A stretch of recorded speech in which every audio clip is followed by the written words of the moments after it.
How to make Dreamy Glow Effect in Premiere Pro. Make sure to watch this video until the end so you don't make any mistakes. Now, in order for us to begin, I'm just going to go ahead and click the video here, and then I'm going to click the Alt key on the keyboard, and then I'm just going to go ahead and drag it up to create a duplicate, just like so.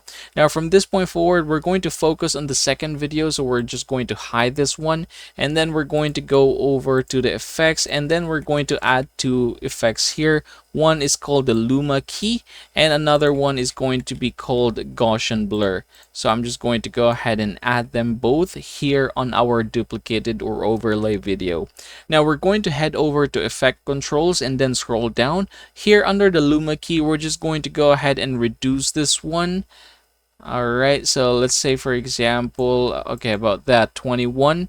And then for the Gaussian blur, let's go ahead and increase this one. I'm just going to go ahead and say 150. That seems to be okay. And then the next thing that we are going to do is basically go ahead and turn this on.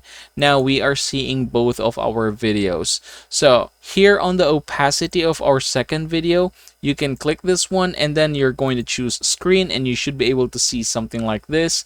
And then you can go ahead and adjust the opacity until you achieve the dreamy glow effect of your likings, just like what I have here. I think I am satisfied, so this is what I have now.